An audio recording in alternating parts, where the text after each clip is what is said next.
नाज़रीन इकराम, पाकिस्तान के लिए एक क्रूशल मरहला है। पाकिस्तान के लिए एक सख्त गिर फैसला लेने वाला मरहला आन पहुंचा है और फैसला ले लिया गया है, क्योंकि इस वक्त मामलात की संगीनी को देखते हुए आला तरीन लेवल पर कुछ डिसीजंस लिए गए हैं और पाकिस्तान अब तारीख की सबसे बड़ी एयर स्ट्राइक्स करने जा रहा है। मुकम्मल तौर पे इस रीजन का और दहशतगर्दी के खिलाफ पाकिस्तान की जो जंग है उसका मंजरनामा तब्दील कर दिया जाएगा। पीएफ को ऑर्डर्स जारी कर दिए गए हैं। एक्सक्लूसिव डिटेल्स हैं जो आपके सामने रखनी है। And on the other hand मैं आपको यह बताऊं कि इस वक्त जो ताज़ा तरीन सूरत हाल है उसमें मामलात इंतहाई कशीदा और इंतहाई संगीन है। यहां तक कि पाकिस्तान के जो प्राइम मिनिस्टर हैं उन्हें भी एक एडवाइजरी दी गई। गुज़श्ता रोज जो हमला हुआ उससे पहले ही उन्हें अपनी मूवमेंट जो है वो रिस्ट्रिक्ट करने का भी कहा गया। अब ये एक ऐसी डेवलपमेंट है जो कि इस पूरे इशू के हवाले से हमें एक क्लियर पिक्चर देती है कि ये मामला कितना सीरियस है। मैं सारी डिटेल्स आपके सामने रखता हूं। अगर अभी तक आपने इस वीडियो को लाइक नहीं किया तो लाइक जरूर कर दें। कमेंट सेक्शन में पाकिस्तान जिंदाबाद का नारा जरूर लिखें और इस दुआ के साथ कि अल्लाह ताला हमारे मुल्क पर रहम करे और इस इम्तिहान में हमारे मुल्क को सुरखरू करे। नाज़रीन इकराम, सबसे पहले तो इस वक्त इंडिया जो है वो मुकम्मल तौर पर अपनी तैयारियां जारी रखे हुए। जोधपुर में एक बहुत बड़े ब्लास्ट की आवाज आई, फिर पता चला राजस्थान जोधपुर में जो इंडियन एयरक्राफ्ट है उन्होंने जो साउंड बैरियर है उसे तोड़ा और वो वहां पर अपनी मशक़ी कर रहे हैं। इंडिया जो है वो ऑलरेडी पाकिस्तान के खिलाफ, अब इंडिया ने बुध यानी कि जो दिन अब शुरू हो चुका है, अपनी जो कैबिनेट कमेटी ऑन सिक्योरिटी है उसकी मीटिंग भी इंडिया में बुला ली गई है और अब ये जो नई दिल्ली वाला अटैक है उसे बुनियाद बनाकर पाकिस्तान के खिलाफ एक और फॉल्स फ्लैग जो है उसकी तैयारी कर रहे हैं और फॉल्स फ्लैग को बुनियाद बनाकर एक जंग मुसल्लत की जानी है। और एन उसी मौके पर इस्लामाबाद के ऊपर जो हमला करवाया गया नाज़रीन इकराम, वो हमला भी इसीलिए करवाया गया ताकि पाकिस्तान जो है उसे एंगेज किया जा सके और पाकिस्तान की तवज्जो डाइवर्ट की जा सके। लेकिन ये याद रखिएगा कि हम भारत के हमले के खतरे के पेश नजर इस बॉर्डर के ऊपर किसी को कोई रियायत नहीं देने जा रहे। ये तो डिसीजन हो चुका है। पहले मैं आपको ये बताऊं नाज़रीन इकराम के जर्नलिस्ट जाहिद गिशकोरी उन्होंने एक बहुत बड़ा क्लेम किया है कि प्राइम मिनिस्टर को उनकी सिक्योरिटी टीम की तरफ से ये सजेशन दिया गया, ये एडवाइस किया गया कि जो सेनेटर इरफान सिद्दीकी हैं जो कि वफात पा गए, उनके जनाजे में शिरकत ना करें।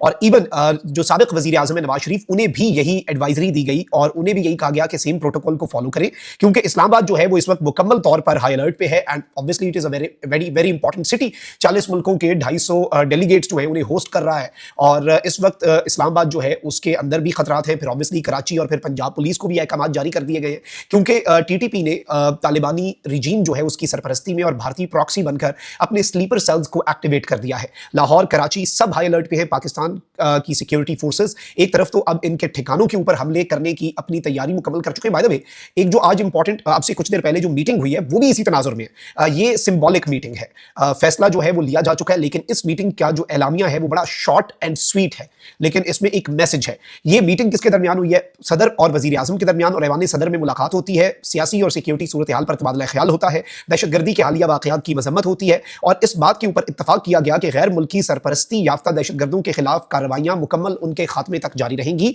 और दहशतगर्दों के सहूलतकारों के खिलाफ भी कार्रवाइयां दहशतगर्दी के मुकम्मल खात्मे तक जारी रहेंगी। अब ये जो पाकिस्तान के प्राइम मिनिस्टर और प्रेसिडेंट के दरमियान मुलाकात का एलामिया है, this is clear cut message कि व्हाट पाकिस्तान इज प्लानिंग। यानी इसमें दो चीजें कही गई हैं। एक ये कि पाकिस्तान जो है वो अटैक करेगा, पाकिस्तान दहशतगर्दों के खिलाफ ये जंग जारी रखेगा। फिर उन दहशतगर्दों के सहूलतकार, याद रखिएगा इन दहशतगर्दों के सहूलतकार नई दिल्ली में भी बैठे हैं और इन दहशतगर्दों के सहूलतकार काबुल और कंधार में भी बैठे हैं। पाकिस्तान के डिफेंस मिनिस्टर ने भी इसी तर्ज पर एक और स्टेटमेंट दे दी है और इन्होंने ये कहा है कि पाकिस्तान दहशतगर्दी के हालिया वाकयात के बाद अफगानिस्तान में कार्रवाई बिल्कुल कर सकता है, इस पॉसिबिलिटी को रूल आउट नहीं किया। और इन्होंने कहा कि हालिया वाकयात में अफगान मुदाखलत के सबूत हम सालसों के सामने भी रखेंगे ताकि हुज्जत तमाम हो जाए। हम जारियत का वार खाली नहीं जाने देंगे और हम भरपूर जवाब देंगे। अफगान तालिबान की मजम्मत या अफसोस का इजहार सच्चाई का सबूत नहीं हो सकता। उनकी मिनिस्ट्री ऑफ फॉरेन अफेयर्स जो है तालिबानी रजीम की नाम निहाद, उन्होंने एलान जारी किया और मजम्मत की इन वाकयात की। अलबत्ता इंटरेस्टिंगली उनकी सेम टाइम के ऊपर नई दिल्ली वाले ब्लास्ट की मजम्मती स्टेटमेंट और पाकिस्तान वाली मजम्मती स्टेटमेंट में अल्फाज का चुनाव भी बड़ा मुख्तलिफ है। मतलब एक्स्ट्रा अफसोस जो है वो नई दिल्ली वाले अटैक पे इन्होंने किया, लेकिन चले वो तो इनकी अपनी डिप्लोमेटिक टर्म्स होंगी, टर्मिनोलॉजीज होंगी। लेकिन पाकिस्तान के डिफेंस मिनिस्टर ने यह बात कही है नाज़रीन इकराम के अफगान तालिबान की मजम्मत या अफसोस का इजहार सच्चाई का सबूत नहीं हो सकता। अफगान तालिबान की पनाह में रहने वाले लोग बार बार हम पर हमलावर हैं। और फिर इवन मैं आपको यह बताऊं कि इस सारी की सारी सूरत हाल में इन्होंने ये कंफर्म किया है कि भारत से मुतल्लिक तो हम हालिया जंग से ही हाई अलर्ट पर है। यानी इंडिया वाली साइड पर we are already on an high alert और भारत अफगानिस्तान के रास्ते अब जो जारियत कर रहा है, तो किसी को अब गलत फहमी नहीं होनी चाहिए कि हमारे हमसाये का दुश्मनी वाला रवैया अब सामने आ चुका है और अब पाकिस्तान जो है वो उस हिसाब से और अपने हिसाब से चीजों चीजों को लेकर चलेगा।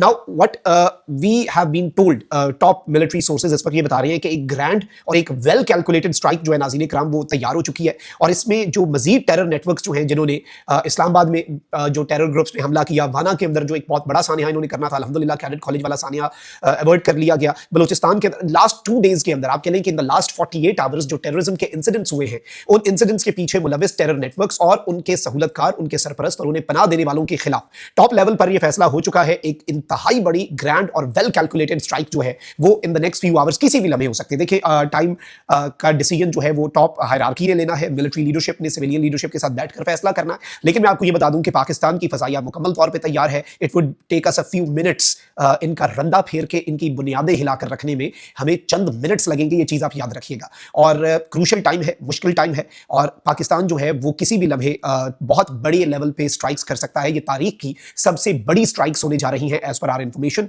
और तालिबानी रजीम को भी समझ लगेगी। और ये स्ट्राइक्स जो इस मरतबा पाकिस्तान करेगा, जो कि पाकिस्तान मजबूरी में कर रहा है, दिल पे पत्थर रख के कर रहा है, लेकिन हम क्या करें, हमारी मजबूरी है ना, हमने अपनी आवाम का तहफ़्फ़ुज़ करना है। तो ये चीज़ आप ज़हन में रखिएगा कि पाकिस्तान जो है वो इस पूरे के पूरे सिनेरियो के अंदर जो अब स्ट्राइक्स करेगा उनकी हिद्दत और शिद्दत नई दिल्ली तक भी महसूस की जाएगी। And we are fully prepared. India के महाज पे आर्मी, एयरफोर्स और नेवी हाई अलर्ट पे है। लाहौर के नोटम के बाद कराची का जो नोटम जारी हुआ है, जो फायरिंग रेंजेस और बाकी चीज़ें